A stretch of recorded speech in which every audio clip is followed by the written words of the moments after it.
शीघ्र अति शीघ्र दूर हो जाते हैं तथा संतान की दीर्घ आयु होती है। भगवान शिव जी ने गणेश जी को आशीर्वाद दिया था कि चतुर्थी के दिन जो तुम्हारा पूजन करेगा और रात्रि में चंद्रमा को अर्घ देगा तो उसको सभी दुखों से मुक्ति मिलेगी और सभी प्रकार के सुखों की प्राप्ति होगी। तो मनोकामनाओं की पूर्ति के लिए गणेश भगवान को प्रणाम करते हुए इन संपूर्ण चार कथाओं का श्रवण करें। एक समय की बात है, एक नगर में जेठानी और देवरानी रहा करते थे। जेठानी अमीर थी और देवरानी गरीब। देवरानी भगवान गणेश की भक्त थी। देवरानी का पति जंगल से लकड़ियां काट कर नगर में बेचकर अपना घर का गुजारा चलाया करता था। अक्सर वह बीमार भी रहा करता था। वही देवरानी जेठानी के घर काम करने जाया करती थी। वो उसके घर झाड़ू पोछा इत्यादि काम करती थी और बदले में जेठानी उसे बचा हुआ खाना और पुराने कपड़े दिया करती थी। बस इसी तरह देवरानी का घर चल रहा था। इसी बीच माघ महीने की तिलकुटा चौथ का समय आया। देवरानी ने श्रद्धा पूर्वक व्रत किया। बाजार से 5 आने का गुड़ और तिल लाके उसका तिलकुटा बनाया और छीके में रख दिया। भगवान श्री गणेश जी की तिल चौथ की कथा कहानी सुनी और सोचा कि अब चांद निकलने पर सबसे पहले तिलकुटा और उसके बाद ही कुछ आहार करूंगी। मुसीबत आती है बता के नहीं आती। जब मेरे पापा को दिल का दौरा पड़ा तो हमने उन्हें तुरंत अस्पताल में भर्ती करवाया। डॉक्टर ने श्रवण कर वो जेठानी के घर चली गई। वहाँ खाना बनाकर जेठानी के बच्चों को कहने लगी, बच्चों चलो आओ और खाना खा लो। बच्चे बोले, नहीं, आज माँ ने सुबह से कुछ नहीं खाया है। जब तक वो नहीं खाएगी हम भी नहीं खाएंगे। बच्चे जिद करने लगी। फिर उसने जेठ जी से कहा तो उसने कह दिया कि मैं अकेला कैसे खाऊं, अब तो सब साथ में ही खाना खाएंगे जब चांद निकलेगा। और अब जेठानी भी वहाँ आ गई और कहने लगी, आज तो किसी ने भी खाना नहीं खाया है तो मैं तुम्हें खाना कैसे दे दूं? एक काम कर, तू कल सुबह ही आके बचा हुआ खाना लेके जाना। वहाँ देवरानी के घर सभी आस लगा कर बैठे थे कि आज तो त्योहार है, आज तो कुछ अच्छे पकवान खाने को मिलेंगे।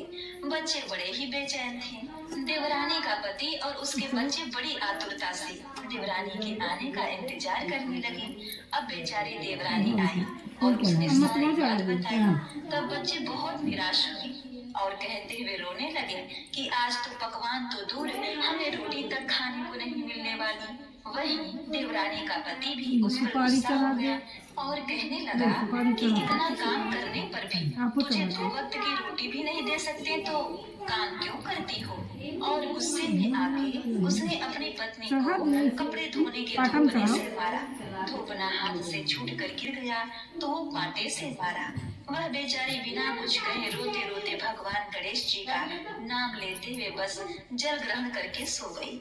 उस रात भगवान गणेश जी उसके सपने में आए और बोले, धोब ने मारी पाटे मारी, अब सो रही है या जाग रही है? रोते रोते वो बोली, कुछ सो रही हूँ, कुछ जाग रही हूँ। फिर गणेश जी ने कहा, मुझे भूख लगी है, कुछ खाने को दे।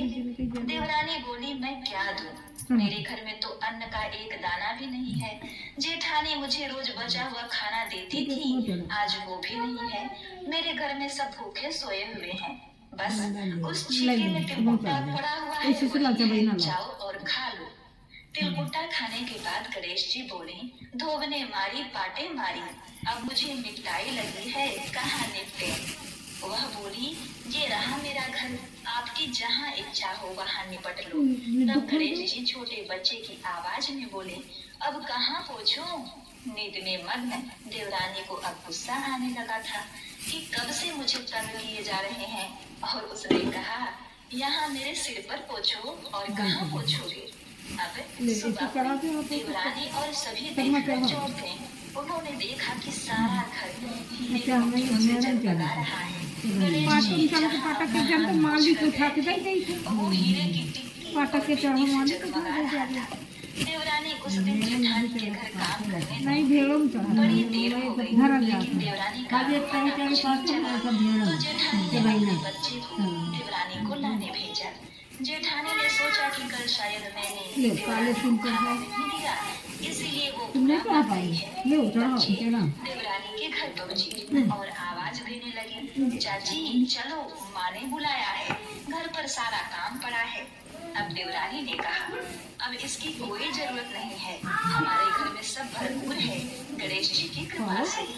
बच्चों ने घर जाकर सारा वृत्तांत अपनी माँ को सुनाया और बोले, माँ, चाची का घर तो हीरे मोतियों से जगमगा रहा था। बच्चों की बात सुनकर जेठानी दौड़ी दौड़ी देवरानी के घर आ पहुंची और सब देखकर चौंक गई और बड़े अचरज से पूछने लगी, अरे यह तो बता, ये सब हुआ कैसे? देवरानी ने भोले मन से उस रात वापस घर आके जो कुछ भी हुआ हूबहू कह डाला। लालच की मारी जेठानी अपने घर आई और अपने पति से कहने लगी, सुनो जी, मुझे इस कपड़े धोने के धोने और पाटे से मारो। उसका पति बोला, हे भाग्यवान, तुम्हारा दिमाग तो ठिकाने पर है, ये क्या बोल रही? ताक में रखी हुई 2 सुई के 2 हिस्से कर, तब जाके यह माया में समेटूंगा।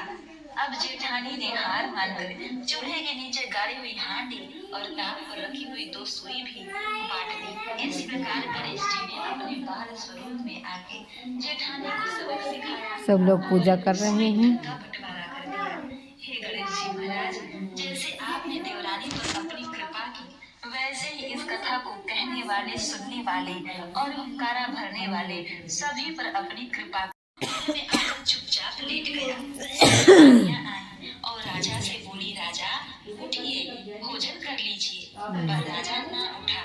उसने कहा कि मेरा इतना बड़ा राजकाज होते हुए भी, इतनी सारी रानियां होते हुए भी मैं छोटी रानी से कहा, राजा बहुत दुखी हैं, हम जो कुछ भी करेंगे तुम चुपचाप उसे देखती जाओ, राजा का दुख दूर हो जाएगा।